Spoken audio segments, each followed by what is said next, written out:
ஜனநாயகனுக்கு தணிக்கை சான்றிதழ் கோரி பட நிறுவனம் தாக்கல் செய்த மனு நீதிபதி பி.டி. ஆஷா முன்பு விசாரணைக்கு வந்துள்ளது. மத்திய தணிக்கை வாரியம் சார்பில் கூடுதல் சாலிசிட்டர் ஜெனரல் ARL சுந்தரேசன் வாதிட்டு வருகிறார். பதில் மனு தாக்கல் செய்ய அனுமதித்தால் நீதிமன்றம் கேட்கும் அனைத்து கேள்விகளுக்கும் முழுமையான பதில் அளிக்கப்படும் என தணிக்கை வாரியம் தரப்பில் தெரிவிக்கப்பட்டுள்ளது. எனது ஆட்சேபங்கள் பரிசீலிக்கப்படவில்லை என்று மட்டுமே புகாரில் கூறப்பட்டுள்ளது. இந்த புகார் எப்படி நிலைக்கும் என்று நீதிபதி கேள்வி எழுப்பியிருக்கிறார். புகார் மனுவில் உள்ள அம்சங்கள் அனைத்தும் ஏற்கனவே தீர்க்கப்பட்டது போல் தெரிவதாகவும் நீதிபதி தெரிவித்திருக்கிறார். அண்மை செய்தியாக பார்த்து வருகிறோம்.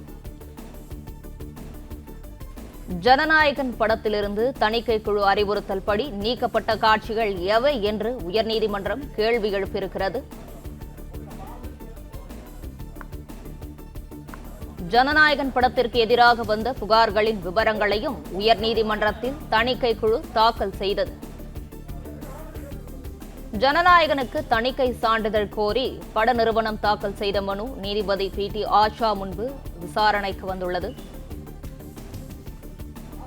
மத்திய தணிக்கை வாரியம் சார்பில் கூடுதல் சாலிசிட்டர் ஜெனரல் ARL சுந்தரேசன் வாதிட்டுள்ளார். பதில் மனு தாக்கல் செய்ய அனுமதித்தால் நீதிமன்றம் கேட்கும் அனைத்து கேள்விகளுக்கும் முழுமையான பதில் அளிக்கப்படும் என தணிக்கை வாரியம் தரப்பில் தெரிவிக்கப்பட்டுள்ளது. தணிக்கை வாரியத்தின் அறிவுறுத்தலின்படி ஆட்சேபனைக்கு உரிய வசனங்கள் மியூட் செய்யப்பட்டுள்ளதாக நீதிபதி தெரிவித்திருக்கிறார்.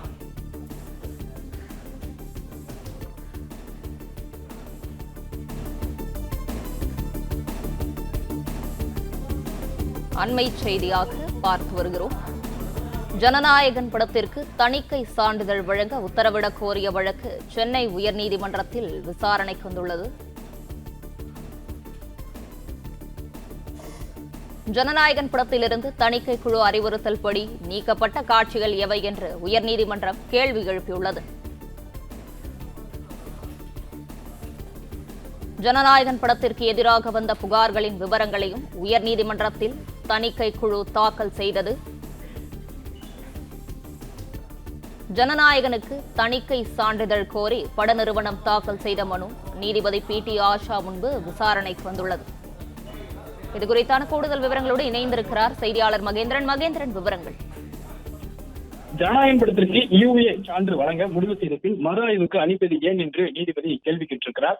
மேலும் படத்தை மறு ஆய்வுக்கு அனுப்ப சென்சார் போர்டு தலைவருக்கு அதிகாரம் உள்ளதாக சென்சார் போர்டு தரப்பில் வாதமானது வைக்கப்பட்டிருக்கிறது.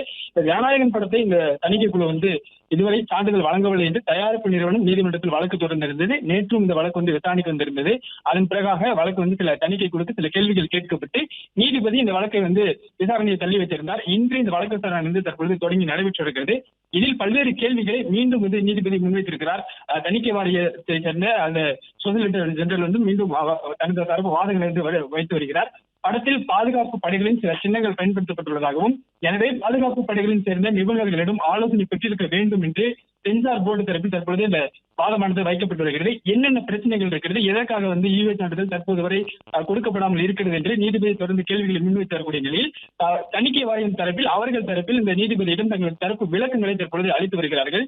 படத்துக்கு UA சான்று வழங்க முடிவு செய்த பிறகு மறு ஆய்வுக்கு அனுப்பியது ஏன் என்று நீதிபதி கேள்வி எழுப்பியிருக்கிறார். இதற்கு பதிலளித்திருக்கக்கூடிய சென்சார் போர்டு தரப்பில் பதில் அளிக்கப்பட்டிருக்கிறது. அதில் படத்தை மறு ஆய்வுக்கு அனுப்ப சென்சார் போர்டு தலைவருக்கு அதிகாரம் இருப்பதாகவும் படத்தில் பாதுகாப்பு படைகளின் சில சின்னங்கள் பயன்படுத்தப்பட்டுள்ளதாகவும் எனவே பாதுகாப்பு படைகளின் சேர்ந்த நிபுணர்களிடம் ஆலோசனை பெற்றிருக்க வேண்டும் என்று சென்சார் தரப்பில் வாதமானது வைக்கப்பட்டு வருகிறது. மேலும் எனது ஆட்சேபங்கள் பரிசீலிக்கப்படவில்லை என்று மட்டுமே புகாரில் கூறப்பட்டுள்ளதாகவும் இந்த புகார் நிலைக்கத்தக்கதல்ல என்று ஏற்கனவே நீதிபதி தெரிவித்திருக்கக்கூடிய சூழ்நிலையில் தணிக்கை குழு வாரிய சார்பில் தற்பொழுது இந்த வாதங்களானது வைக்கப்பட்டு வருகிறது. ஜனநாயகன் படத்தை பொறுத்தவரை ஜனவரி 9ஆம் தேதி ரிலீஸ் செய்வதாக ஏற்கனவே அறிவித்திருக்கிறார்கள். தற்போது வரை பெரும்பாலான தியேட்டர்களில் டிக்கெட் விற்பனை தொடங்கவில்லை. இருந்தாலும் ஒரு சில தியேட்டர்களில் ஜனவரி 9ஆம் தேதிக்கும் டிக்கெட் விற்பனையானது ஓபன் செய்யப்பட்டிருக்கிறது. ஆனால் ஜனவரி 9ஆம் தேதி இந்த படம் ரிலீஸ் ஆகுமா ஆகாதா என்ற ஒரு மிகப்பெரிய கேள்வி இருக்கிறது. நேற்று இந்த வழக்கானது உயர்நீதிமன்றத்தில் தொடுக்கப்பட்டிருந்தது. அவசர வழக்காக விசாரிக்க வேண்டும் என்று முறையிடப்பட்டிருந்தது. அதே போன்று 2:15 நேற்று வந்து வழக்கு விசாரணை எடுத்துக் கொள்ளப்படும் என்று தெரிவிக்கப்பட்டிருந்தது. அதன் பிறகாக தாமதமானது. இருந்தாலும் வழக்கு விசாரணையில் வந்து சில கேள்விகளை வந்து நீதிபதி முன்வைத்திருந்தார். என்ன காரணத்திற்காக வந்து தணிக்கை சான்றிதழ் வந்து இதுவரை கொடுக்கப்படாமல் இருக்கிறது என்று கேட்டிருந்தார். அது மட்டுமின்றி 10ஆம் தேதி படத்தை வந்து ரிலீஸ் செய்தால் என்ன என்ற ஒரு கருத்தையும் வந்து நீதிபதி சொல்லியிருந்தார். இந்நிலையில் தான் இன்று மீண்டும் வழக்கு விசாரணைக்கு எடுத்துக் கொள்ளப்படும் என்று நேற்று தெரிவிக்கப்பட்டிருந்தது. அதே போன்று தற்பொழுது இந்த வழக்கு விசாரணை ஆனது சென்னை உயர்நீதிமன்றத்தில் நடந்து வருகிறது. தயாரிப்பு நிறுவனம் சார்பிலும் வந்து வாதங்கள் வந்து வைக்கப்பட்டு வருகிறது. அதே போன்று தணிக்கை குழு சார்பிலும் வந்து வாதங்கள் வைக்கப்பட்டு வருகிறது. கால தாமதமாகவும் கால அவகாசம் கொடுக்க வேண்டும் என்று தணிக்கை தரப்பில் வந்து கால அவகாசம் கேட்கப்பட்டிருக்கிறது. ஏனென்றால் நீதிபதி கேட்கக்கூடிய கேள்விகளுக்கெல்லாம் நாங்கள் முழுமையாக பதிலளிக்க தயாராக இருக்கிறோம். ஆனால் அதற்கு எங்களுக்கு கால அவகாசம் வேண்டும் என்றும் தணிக்கை வாரியம் தரப்பில் சொல்லப்பட்டிருக்கிறது. அதே போன்று ஒரு திரைப்படத்தை தணிக்கை குழு பார்வையிட்ட பிறகும் அதனை மறு ஆய்வுக்கு உத்தரவிட்ட தணிக்கை குழு தலைவருக்கு அதிகாரம் உண்டு என்று தணிக்கை குழு சார்பில் வந்து விளக்கம் வந்து அளிக்கப்பட்டு வருகிறது. நீதிபதி வந்து வாதங்கள் வைக்கப்பட்டு வருகிறது. பிளே ஸ்டோர் மற்றும் ஆப் ஸ்டோரில் இருந்து பாலிமர் செயலியை QR கோடு மூலம் பதிவிறக்கம் செய்யுங்கள். செய்திகளை உடனுக்குடன் பெறுங்கள்.